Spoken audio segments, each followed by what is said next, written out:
नमस्कार, दैनिक shift time में आप सभी का बहुत बहुत स्वागत है। श्री माता वैष्णो देवी के भक्तों के लिए खुशखबरी है। लगातार प्रयास किए जा रहे हैं कि किस तरह से भक्तों की या यात्रियों की, यूँ कहें कि माता रानी के श्रद्धालुओं की जो यात्रा वो सुगम बनाया जाए। बताना चाहेंगे माता वैष्णो देवी के भवन पर पहली बार यज्ञ और फैमिली रूम्स की सुविधा। बताना चाहेंगे श्री माता वैष्णो देवी भवन पर भी अब अन्य मंदिरों की तरह यज्ञ करने की सुविधाएं मिलेंगी। इसके लिए 5 कुंडीय यज्ञशाला प्राचीन गुफा के ठीक नीचे बनाई गई है। श्राइन बोर्ड के सीईओ अंशुल गर्ग बताते हैं कि बोर्ड का पूरा फोकस है कि नए साल में कुछ ऐसी चीजें ऐड की जाएं जो भक्तों की यात्रा को और सुगम बनाएं। हम भवन और यात्रा मार्ग पर आवासीय सुविधाओं पर ज्यादा केंद्रित है। हमने बाणगंगा में नया यात्री सुविधा केंद्र बनाया जहां आपको यात्रा से संबंधित तमाम जानकारियां मिलेंगी। पंजीकरण, घोड़ा, पिट्ठू, बैटरी कार, आवास सब यहां से बुक हो सकते हैं। नवजात बच्चों के स्तनपान यानी कि उन्हें जब फीडिंग मां कराती है के लिए उनकी माताओं की सुविधा हेतु स्तनपान केंद्र, स्नान घर आदि सब उपलब्ध रहेगा ताकि यात्री का आगाज पहले से भी बेहतर हो। यात्रा का बाणगंगा में हरिद्वार की तर्ज पर आरती भी शुरू की जा रही है।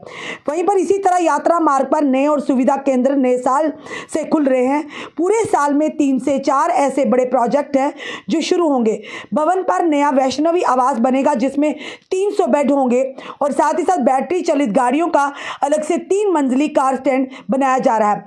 भवन के अटका आरती की तर्ज पर हाल ही में श्राइन बोर्ड ने अर्धकुंवारी में भी अलग से गर्भजून आरती शुरू कराई है। पहले गुफा आरती के दौरान यहाँ उसका प्रसारण होता था। यकीनन अब आप यहाँ अलग से वैसे ही आरती का लाभ स्मरण कर सकते हैं। इसके अतिरिक्त हमारे सबसे महत्वाकांक्षी रोपवे प्रोजेक्ट से ये यात्रा इतनी आसान हो जाएगी जो कभी भक्तों ने सोचा भी नहीं होगा। खासकर बुजुर्ग, अक्षम, असमर्थ और दिव्यांग यात्री भी अब मात्र दर्शन का लाभ उठा सकेंगे। वहीं पर चौपर सेवा सबके लिए नहीं है और सबके बस की बात भी नहीं है। ऐसे में बड़े मंथन के बाद रोपवे बनाने का फैसला हुआ था जो ताराकोट से सांझी तक जाएगा। हमने केंद्र सरकार की एजेंसी के माध्यम से इसे अंतिम रूप दिया है। सब कागजी कार्रवाई पूर्ण है। जल्द काम शुरू होगा। कैबिन यूरोप से इंपोर्ट होंगे। अगले वर्षों में विश्व स्तरीय रोपवे जल्दी भक्तों के लिए उपलब्ध होगा। वहीं पर और ये कटरा में सांझी छत तक पहुंचने के लिए महज 6 मिनट लगेंगे और यही नहीं, आम आदमी हेलीकॉप्टर के मुकाबले 10 गुना कम खर्च में यानी करीब 250 से 300 यानी के रुपए में ये यात्रा कर पाएगा। रोज करीब 10,000 यात्री रोपवे से जा सकेंगे। इससे सभी भक्तों को एक बड़ी राहत मिलेगी। वहीं पर से यात्रियों की संख्या तो बढ़ेगी लेकिन दिलचस्प ढंग से भवन पर सुविधा यानी के मांगों के दबाव में भारी कमी आएगी। इस लिहाज से ये बोर्ड के लिए भी वरदान होगी क्योंकि भवन पर सीमित स्थान के चलते बढ़ती संख्या का प्रबंधन एक बड़ी चिंता और चुनौती रहती है। नए साल पर भक्तों को पहली बार भवन पर रुकने के लिए फैमिली रूम की सुविधा भी उपलब्ध होगी। इसके तहत 8 बिस्तर वाला कमरा मिलेगा जिसमें वॉशरूम, अटैच बाथरूम होगा। साल 2022 तक भवन पर कुल आवासीय सुविधा 300 बिस्तर की थी।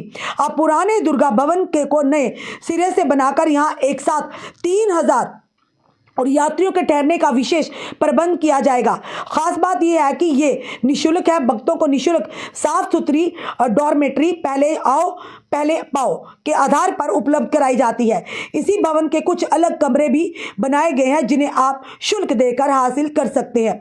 ये साफ तौर पर माता रानी के जो भक्तों के लिए एक वरदान साबित होगा। ये जो काम आने वाले दिनों में शुरू होने जा रहा है और नए साल में ये माता रानी के श्रद्धालु हैं जो दूर दराज से आते हैं उनके लिए खुशखबरी है और राहत भरी खबर है। यानी अब हर कोई, अगर कोई माता बच्चों को दूध पिलाती है, बच्चे छोटे शिशु हैं, उनके लिए भी अलग से प्रावधान किए गए हैं ताकि स्तनपान वो दूध भी पिला सके, नहा धो सकते हैं, अपने बच्चों को देख रेख सके। और फैमिली रूम्स भी अब उपलब्ध करवाए जाएंगे और महज सांझी छत तक 6 मिनट तक की आपकी यात्रा होगी। तो वहीं पर आपकी यात्रा को मंगलमय और सुगम बनाने के लिए प्रशासन, श्राइन बोर्ड लगातार प्रयास कर रहा है और एक ये जरूर कहेंगे सुविधाजनक बनाने के लिए यात्रा में एक पहला कदम, फिर से एक और अन्य कदम इसमें है कि बताना चाहेंगे वैष्णो देवी भवन यानी वैष्णो देवी के भवन पर पहली बार यज्ञ होने जा रहा है और साथ ही साथ फैमिली रूम्स की भी सुविधा मिलने जा रही है। तो जो भी इस समय माता रानी के भक्त हैं, माता रानी के श्रद्धालु हैं, जो असमर्थ हैं हेलीकॉप्टर से जाने में, या जो यूं कहें कि लोग अपनी जो उनके शारीरिक परेशानी की वजह से नहीं पहुंच पाते, अब उनके लिए काफ़ी ये घंटों का सफ़र जो है मिनटों में होने जा रहा है और आप लोग भी माता रानी के दरबार में अपने मन की इच्छा पूरी करने जा रहे हैं, यानी कि माता रानी के दरबार में हाजिरी लगाने जा रहे हैं। और ये भी बताया जा रहा है कि रूम्स की जो सुविधा होगी वो आपको निःशुल्क मिलेगी और आप लोगों के लिए, ये जितने भी यात्री दूर दराज से आते हैं या हमारे जम्मू कश्मीर की बात करें तो जो भी माता रानी के श्रद्धालु हैं उनके लिए एक तोहफा मिलने जा रहा है नए वर्ष में। फिलहाल आपका क्या कहना है ज़रूर बताइएगा। इस वीडियो को ज़्यादा से शेयर कीजिएगा ताकि ये जानकारी हर एक उस श्रद्धालु तक पहुँचे, हर उस माता रानी के भक्त तक पहुँचे जो कहीं ना कहीं इच्छुक है कि हम कब माता रानी के दरबार में जाकर हाजिरी लगाएंगे। जुड़े रहिए ऐसे हमारे साथ अगले अपडेट के लिए। जय हिंद, जय भारत, जय माता दी।